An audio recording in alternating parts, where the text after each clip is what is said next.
questions and call on journalists. And due to time constraints, I would ask those who are called upon to please limit your follow-up questions. And with that, I will turn it over to Secretary Austin. Over to you, sir. Thanks, Patrick. Well, good afternoon, everyone, and thanks for joining us today. We've just held the 24th meeting of the Ukraine Defense Contact Group, and I am deeply grateful to all the countries who came back to Ramstein again today. It was great to see Minister Umerov again after our recent meeting at the Pentagon. He is a valued partner and a friend. And it was an honor to have President Zelensky join this contact group for the first time here at Ramstein. The whole contact group heard his passionate call for more security assistance for Ukraine. And I share President Zelensky's outrage over Putin's most recent barrage of airstrikes, which have been some of the heaviest since Moscow's full-scale invasion in February 2022. Ukrainian forces still face perilous battlefield conditions, especially in Pokrovsk. But Ukraine's troops continue to fight with skill, courage, and daring. And that's why we're meeting at such a dynamic moment on the battlefield. Ukrainian forces have advanced into Russia's Kursk region since early August. And for 2.5 years, Ukraine has more than held its own against the largest military in Europe. And above all, the credit for that goes to Ukraine's brave troops. But I'm also deeply grateful to the allies and partners who have given Ukraine's forces the tools to defend themselves and their country. Some 50 nations of goodwill were back at Ramstein today, and they continue to rush urgently needed capabilities to Ukraine, including air defense, armor, artillery ammunition, and most recently, F-16 fighters. This coalition has committed more than $106 billion in security assistance to Ukraine since February 2022. And our friends continue to dig deep. As a percentage of GDP, a dozen of our allies actually contribute more to Ukraine's self-defense than the United States. And we continue to see impressive new security assistance commitments. Just look at Denmark's announcement of some $115 million in near-term and long-term support for Ukraine. Importantly, that includes procuring new military equipment through Ukrainian defense industries. And Norway is transferring defense tech through Norwegian industry to support 155 millimeter shell production in Ukraine. That will further boost Ukraine's ability to produce modern artillery ammunition at home. And the United States remains proud to do our part. Since this contact group convened in June, the United States has committed more than $4 billion in new security assistance for Ukraine. And we will continue to focus on Ukraine's priority capability needs. So we're providing armored vehicles and fires to support Ukrainian troops on the front lines. And our security assistance includes air defense systems to protect Ukrainian civilians and ward off Russian attacks against Ukraine's power grid. But the Kremlin continues to put Ukraine's cities in the crosshairs. And I'm grateful to all the allies and partners who have done so much to help meet Ukraine's dire need for air defense. And as Ukraine heads into its third winter of war, the United States will continue to stand up and lead. So I'm pleased to announce that President Biden has authorized a new security assistance package for Ukraine worth $250 million. That will provide Ukraine with additional air defense, armored vehicles, anti-tank weapons, and munitions for rocket systems and artillery. But we're not just focused on Ukraine's near-term needs. We're also working with allies and partners to help Ukraine forge its long-term security. The 8 capability coalitions let our allies and partners coordinate our support for Ukraine. And together with the contact group's national armaments directors, they're helping Ukraine build a combat credible future force. And you can see that in the tireless work of the Air Force Capability Coalition, which over the past year has trained Ukrainian pilots and equipped Ukraine with its first F-16 fighters. We're also working together to spur investments in Ukraine's own defense industrial base. And the national armaments directors are helping to translate Ukraine's needs into expanded production lines around the globe and into accelerated deliveries of key capabilities. The United States and our fellow contact group members are also partnering with Ukraine's defense firms to help Ukraine ramp up its own production. And we're working with Ukraine to create an enduring framework for long-term support. So we're confident that we're building the right structure to help Ukraine succeed in the weeks, months, and years ahead. You know, I always find it moving to look around the room at this contact group. It's still sort of amazing to see leaders from 50 countries from all around the world all sticking up for what's right. And they're also standing up for our shared security in the 21st century.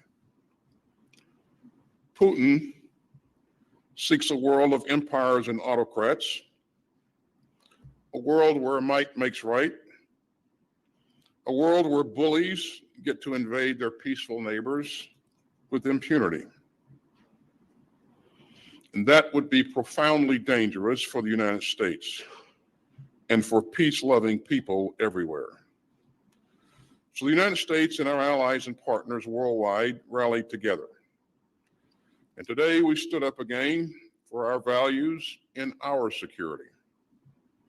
The members of this contact group understand what's at stake, and we won't back down. And with that, let me turn it over to General Brown. Well, thank you, Mr. Secretary. Good afternoon, everyone.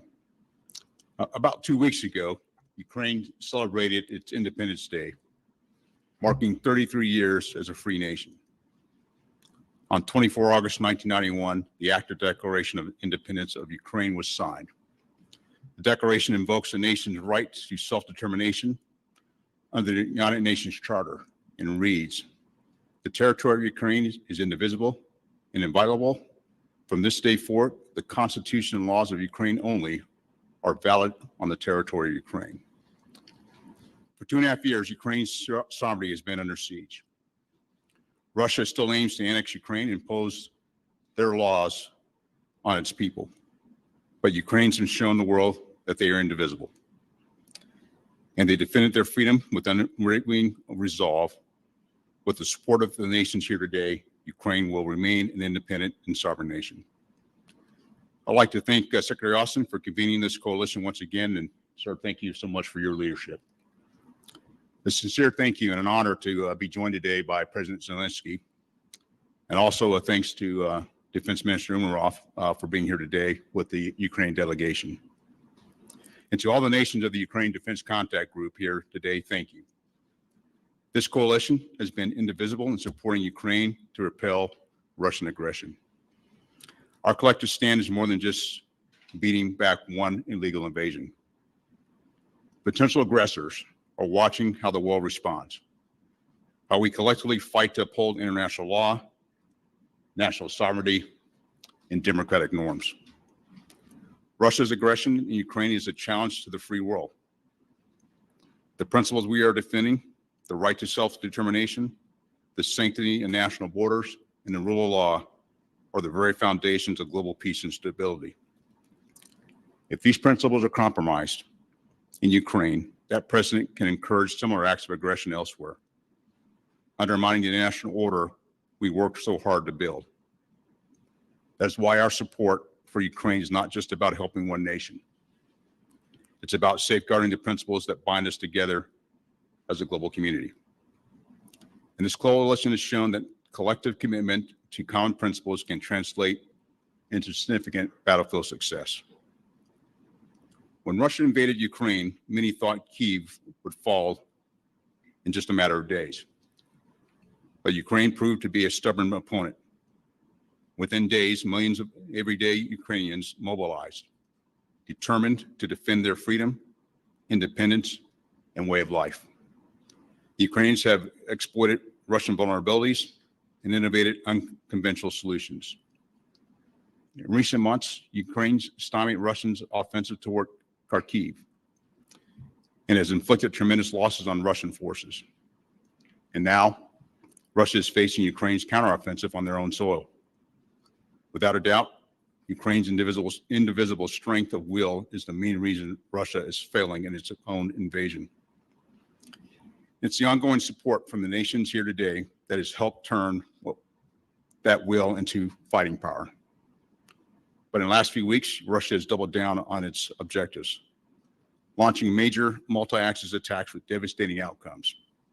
This week's attacks on hospitals, schools, and residential areas, along with major shelling of energy and agricultural infrastructure, remind the world that Russia will take any means necessary to challenge Ukraine's sovereignty. The some 50 nations here today are responsible for helping build Ukraine's combat power for the past two and a half years. We cannot stop now. The challenge before us is that Ukraine needs help reconstituting their combat forces and generating new ones between now and the next spring. We must build on the current momentum, providing parts, equipment, and training to sustain Ukraine's fleet of supplied weapon systems. We must also help Ukraine build its own industrial base by unlocking technical specifications, pursuing co-production opportunities, and providing key maintenance training. This will enable robust domestic production and sustainment capacity. Our continued support, combined with Ukraine's indivisible determination to defend itself, sends a message to authoritarian regimes. They won't win against a group of nations that stand for freedom and democracy. 33 years ago, Ukraine declared that they were a nation that is indivisible and inviolable, that they would obey only the laws set forth by the democratically elected Ukrainian government. They have fought courageously for these principles over the past 2.5 years. And with the Ukraine Defense Contact Group's assistance, they will continue to withstand Russia's attacks and remain a free, independent, and democratic nation. Thank you, and I look forward to your questions. Thank you both, gentlemen. Our first question will go to Phil Stewart, Reuters.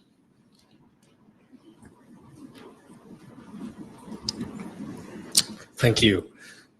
Two questions, one for each of you. General Brown, in your military opinion, do you believe Ukraine's loss of Pokrovsk would deal Kyiv a serious blow? How high are the stakes here? And are you concerned that Kyiv might not be able to defend Pokrovsk without drawing forces from Kursk? And for Secretary Austin, did President Zelensky offer more detail on his plan for victory that he says he'll be presenting to the United States later this month? And as a former U.S. general, do you believe that either side could definitively win the war on the battlefield in the next few months? Thank you. Well, thanks, Phil, for the question. I think the key thing I would highlight is what Ukraine's been able to do to defend its territory over the course of the past 2.5 years shows their distinct will to fight.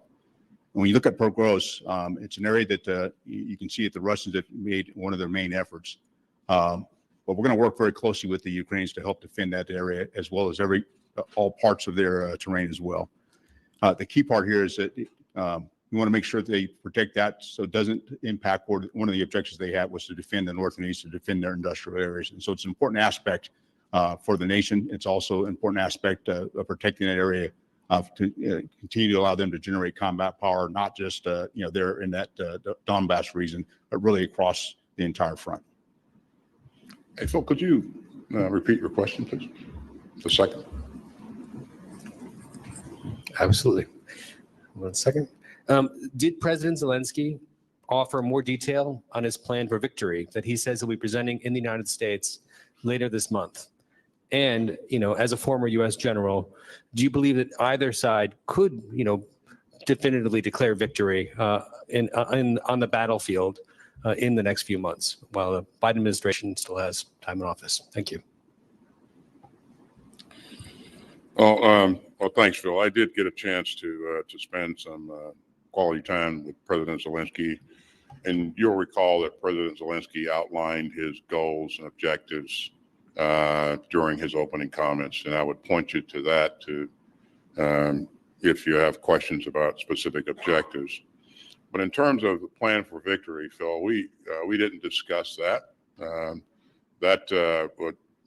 We talked about a number of things, but that specific piece we didn't discuss, and President Zelensky is going to present that to President Biden and other leaders, at the first opportunity.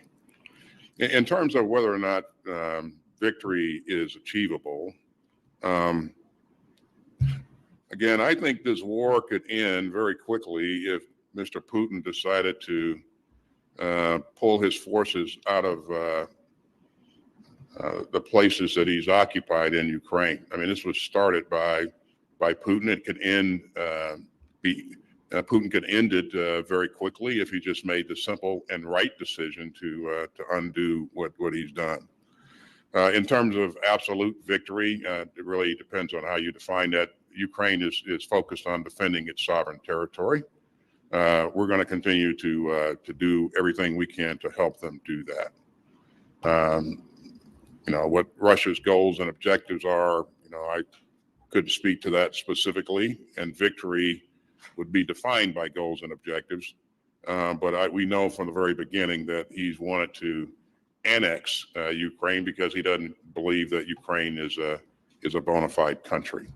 I think eventually this conflict will be decided at a resolved at a negotiation table. But when that point comes, it's hard to predict, Phil. So we're going to continue to work to put Ukraine in the best possible position that it can be in when and if that day comes in the future. So. Thank you. Our next question will go to Uta Spangenberger, ARD.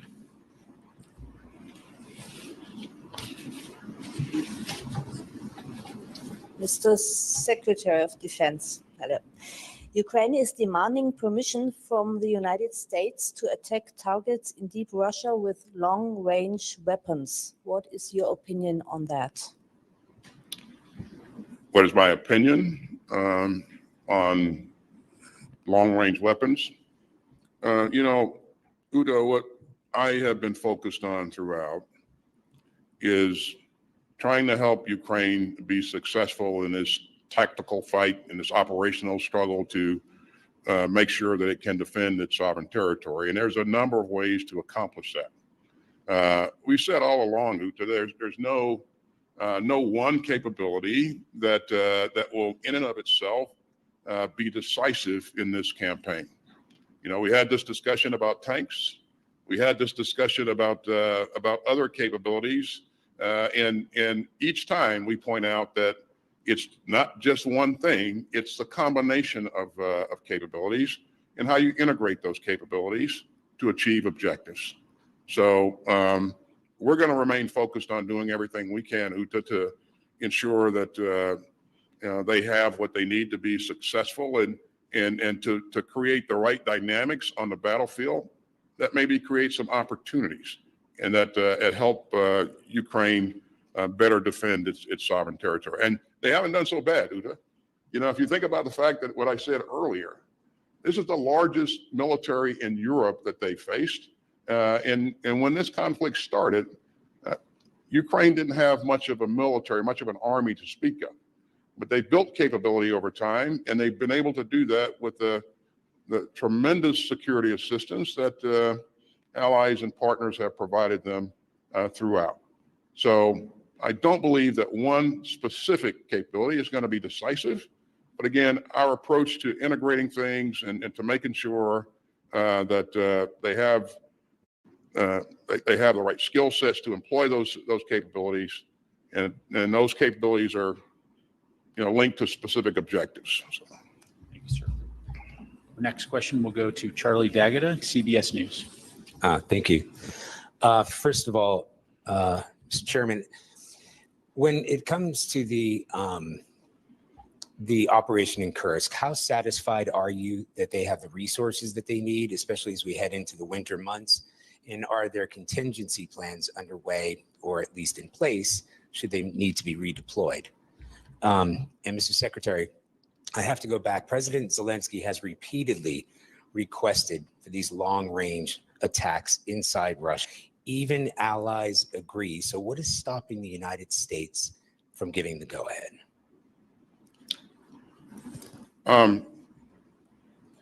Again,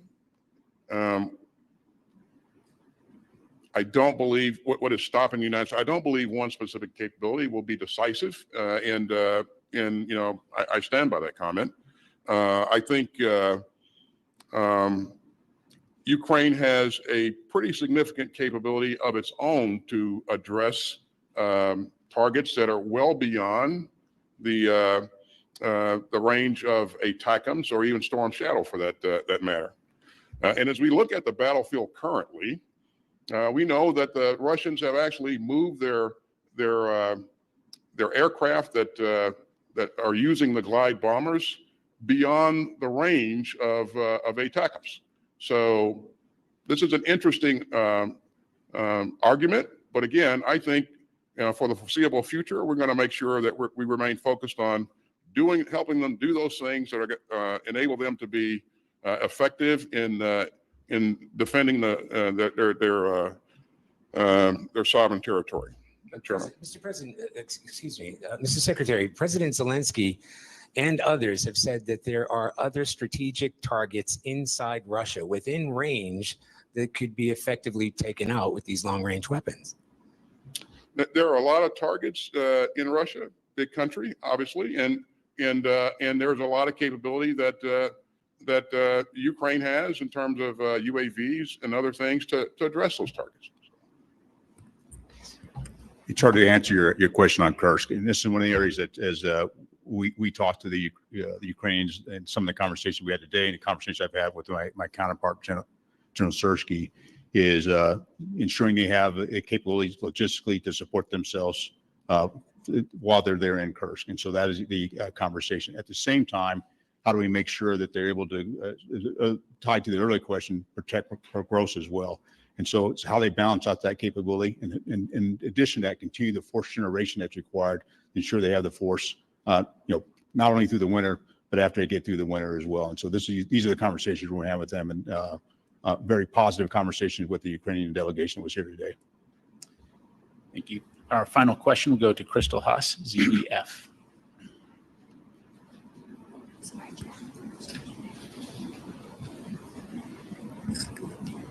Mr. Secretary, soon there will be elections in the United States. If Donald Trump wins, would this affect the help for the Ukraine? And to the chairman, the question, do you think that it's possible for the Ukrainian forces, military scene, to conquer back the landscapes they lost? So, Crystal, was your question are the elections going to affect the outcome in Ukraine? Crystal, I won't speculate on any outcomes of the election. What I'm focused on right now is what I said earlier, is making sure that Ukraine has the ability to create the conditions on the battlefield that provide some advantage to them, so that they can be successful in the defense of their sovereign territory, and that remains my focus. Crystal, I think one of the areas I would highlight is, part of our objective is to ensure that Ukraine can defend itself and continue to be a sovereign nation, just as I outlined when they declared their independence.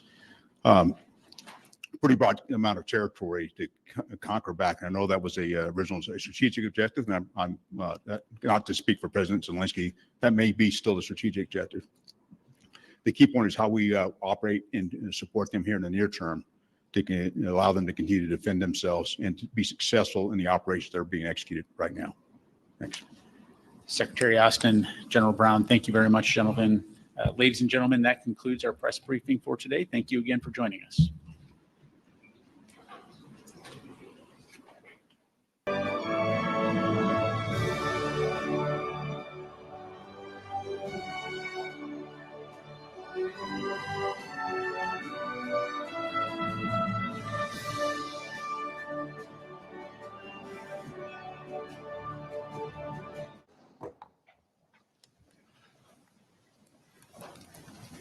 Well, good morning, everyone, and thanks for joining the 24th meeting of the Ukraine Defense Contact Group.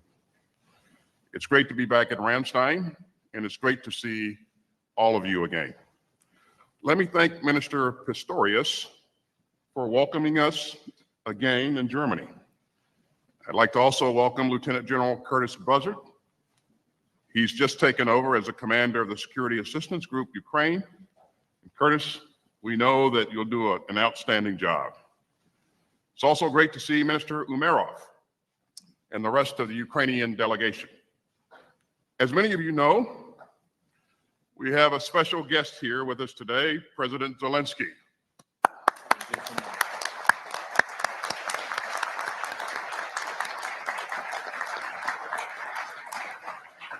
And Mr. President, your forces and your people have inspired the world. And you have seen firsthand how this contact group has moved heaven and earth to get Ukraine what it needs. We are absolutely honored to have you here in person at Ramstein for the first time. And Mr. President, the floor is yours. Thank you very much, Secretary Weston. Thank you for invitation, and thank you very much for your leadership in this Ramstein format and for working with all of our partners. And thank you, dear partners, for your strong support. Minister Pistorius, thank you so much for your support and highly practical and effective approach to cooperation and for welcoming us today. Dear ministers, dear generals, General Kaboli, General Brown, all our partners. I'm glad to see all of you and very much appreciate for continuously being with us since the start of this war and until now when our brigades hold a line on the battlefield thanks to the bravery of our Ukrainian people and your ironclad support. Now in Pokrovsk and in Toretsk, in the Donetsk region of Ukraine, it's especially overriding to feel the power of our agreements. Dear friends, today marks 1 month since our army's operation began in the Kursk region of Russia. This is the borderland from which Putin was preparing to expand the war into Ukrainian territory. He was preparing to launch a new offensive against our city of Sumy, and we have turned the tables and are pushing the war into Russia through our counter-offensive. Today, we control an area of more than 1,300 square kilometers in the Kursk region, and this includes 100 settlements. A significant part of this territory was abandoned by Russian troops. They simply fled when they saw our forces approaching. Of course, a significant part of the territory was taken under control by our forces in the battles. So far, during the first month of our operation in the Kursk region, the Russian forces have lost about 6,000 soldiers killed and wounded. In Kursk only, and other tens of thousands of Russian troops in other war zones. Thanks to our actions, there is currently no threat that Russia will launch a new offensive operation on our territory against the city of Sumy, as was the case in May this year when Putin launched assault against our city of Kharkiv. We also see changes in the overall war situation. First of all, as a result of our actions, Putin has shown his real interest. And this should be obvious even to those who could still believe that Putin is at war to protect some of his people or some of his security interests. At the same time, as our advance in the Kursk region, the Russian army continues its offensive in Ukraine. The most capable units of the Russian army are involved in expanding the zone of occupation of our territory in the Donetsk region. This is a clear choice by Moscow. Putin wants more Ukraine to occupy than he wants security for Russia. He doesn't care about Russian land and people. He just wants to grab as much of our land and as many of our cities as possible. Secondly, Putin has already shed so much blood that against the black drop of this blood, Russia's attempts to draw red lines simply do not work. Instead, we need to keep our morale high for our joint values to rule the world and not the red lines soaked in blood. We have to sustain our spirit, stamina for the world to live by rules, to be governed by law, and to ensure security for all of us, for all nations. And every operation that contributes to this deserves your full support. And third, we do want to end this war. We want peace. We want to save our people, first of all, our country. And it is Putin who doesn't want peace and is obsessed with territorial conquests. He wants our cities or the ruins that remain of them. And that is why we need strength. We need to force Russia to seek peace. We need to make Russia cities and even Russian soldiers think about what they need, peace or Putin. And it is realistic to push them to choose peace. Dear our partners, dear our friends, I want to say a few things now in public and some things later without the press. You all know that we are operating with a minimum of weaponry. Yes, we are grateful very much for every support package that is provided to Ukraine from you, from your countries. But we need more weapons to drive Russian forces off our land, and especially in the Donetsk region. Now, there are many people here at Ramstein who are actually warriors. And each of you understands how important it is for a soldier to know that the front line is not only based on a soldier's loyalty to his country and his oath, but also on a sufficient supply of weapons. That is why it's important that every support package that is announced is promptly put to work on the battlefield without any delay. The fighting in the Donetsk region depends on this. If Putin does not have any achievements there, he will not have any achievements anywhere or in anything. Next, I'm grateful to all partners for the fact that the NATO summit in Washington was marked by decisive on air defense systems for Ukraine. And I will not speak openly now about the number of systems we have received. Thank you so much again. But the number of air defense systems that have not yet been delivered is significant. This is what was agreed upon, and this is what has not been fully implemented. The world has enough air defense systems to ensure that Russian terror does not have results. And I urge you to be more active in this work with us on air defense. And we have already started operating F-16s. Thank you for the support, Secretary, and to you partners. And they strike down missiles and drones. They are very efficient, but they are few, you know about it. And we need much stronger fleet of F-16s. And I have proposals that I will say when the press leaves. Third point, long-range capability. I'm glad that the United States, United Kingdom, France, Italy are represented here. Thank you so much. And I want to say this openly so that there is no speculation. Thanks to our joint courage, we have implemented very, very important operations, in particular in Crimea. These operations allowed us to return security to the Black Sea and our food export. Now we hear that your long-range policy has not changed, but we see changes in the ATACMS, Storm Shadow, and Scalps, a shortage of missiles and cooperation. And this applies even to our territory, which is occupied by Russia, including Crimea. We think it is wrong that there are such steps. We need to have this long-range capability, not only on the occupied territory of Ukraine, but also on the Russian territory. Yes, so that Russia is motivated to seek peace. And one more thing I would like to say, investments, we are very ready to produce more of our own weapons right here in Ukraine. We're ready to work with you on joint production. This includes drones, missiles, and other weapons that have proven themselves in combat and can strengthen your men and women in the defense forces after this war.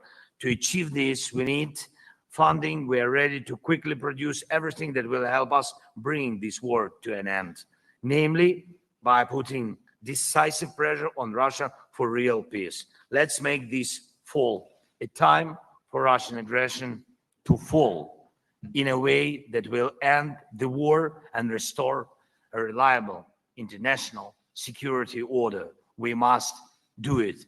Again, thank you very much for all your support. Thank you so much for the invitation, Secretary. Slava Ukraini. Thank you. Thank you so much.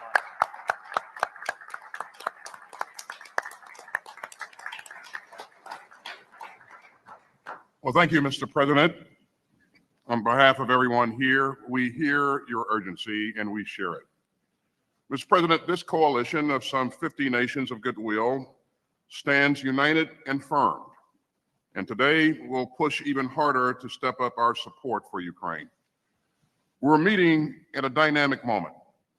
Ukraine continues to seize the initiative on the battlefield.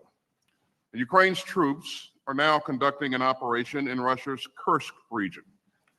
The Kremlin's army of aggression is now on the defensive on its own turf. But we know that Putin's malice runs deep. Moscow continues its offensive in the east of Ukraine, especially around Pokrovsk, and Putin is repositioning his troops in Kursk. And the Kremlin continues to bombard Ukraine's cities and to target Ukraine's civilians. That is an outrage. But Ukraine refuses to bend. And Russia has paid a massive cost for Putin's imperial fantasies. More than 350,000 Russian troops have been killed or wounded since Putin launched his all-out invasion. And since February 2022, Ukrainian forces have sunk, destroyed, or damaged 32 Russian naval vessels. Ukraine has driven all of Russia's major naval vessels out of Crimea and pushed Russia's Black Sea Fleet further east. Last month, Ukraine sank one of 3 Russian ferries in the Kerch Strait in Russian-occupied Crimea. And that seriously reduced Russia's capacity to move equipment and troops into Ukraine. A second ferry has been out of action since Ukraine's attack earlier this summer. Additionally, Ukraine has destroyed 97 Russian combat aircraft since the start of Putin's full-scale invasion. And so over and over, Ukraine has stood up to Putin's aggression and atrocities. And this coalition has Ukraine's back. And let me highlight some of the major recent steps forward. In July, Germany, the Netherlands, Romania, and the United States announced that we would provide more Patriot air defense batteries and components. And Italy said that it would deliver another SAMP-T system. And Germany recently delivered another IRIS-T air defense system and more 155 millimeter ammunition. In Germany, the Netherlands, and Denmark have all provided more Leopard battle tanks. And meanwhile, the European Union is using frozen Russian assets to fund arms purchases for Ukraine, including more ammunition from the Czech initiative to rush more shells to Ukraine. And since our meeting in June, the United States has committed more than $4 billion in new security assistance for Ukraine. We are laser focused on Ukraine's priority needs, including air defense, fires, and armor. This contact group's innovative and nimble capability coalitions continue to help Ukraine fend off Russian aggression today and deter Russian aggression tomorrow. And thanks to the work of the Air Force Coalition, Ukraine has received its first tranche of F-16 fighters. And together with our national armaments directors, we are posturing our industrial bases to meet Ukraine's needs and sustain them long into the future. But for its long-term security, Ukraine must continue to boost its own defense production. And many contact group members are already supporting that effort. Just weeks ago, Denmark committed some of its latest $115 million security assistance package to buying arms from Ukraine's defense industry. And meanwhile, with help from several European companies, the United States is working with Ukraine to design and build a substitute for the S-300 surface-to-air missile system and the R-27 air-to-air missile. The United States has also allocated more than $200 million to purchase critical components to let Ukraine produce the UAVs and the electronic warfare systems that it has deployed so effectively. Our national armaments directors are working in lockstep with the capability coalitions to meet these needs and speed up deliveries. So I look forward to discussing ways to strengthen Ukraine's defense industrial base as well as our own. And friends, this is a critical moment. Time is of the essence, especially with winter on its way. We must all step up our support and quickly. So I'm pleased to say that President Biden will announce today an additional $250 million security assistance package for Ukraine. It will surge more capabilities to meet Ukraine's evolving requirements and will deliver them at the speed of war. Ladies and gentlemen, when this contact group met in April, President Zelensky reminded us all that aggression spreads when it isn't stopped. And he's right. If tyrants think that they can invade their peaceful neighbors, we will all be less secure. If autocrats conclude that nations of goodwill will lose our nerve and abandon our principles, our world will become far more dangerous. So make no mistake. If Ukraine is not free, the world is not safe. But this contact group gives us the structure to keep Ukraine sovereign and secure. The coalition is built to succeed, and it's built to last. As President Biden has said, Russia will not prevail in this conflict. The independent people of Ukraine will prevail. And the United States and our allies and partners will continue to stand with them every step of the way. So thanks for being here. And with that, we'll pause while our friends in the media depart. Thank you very much.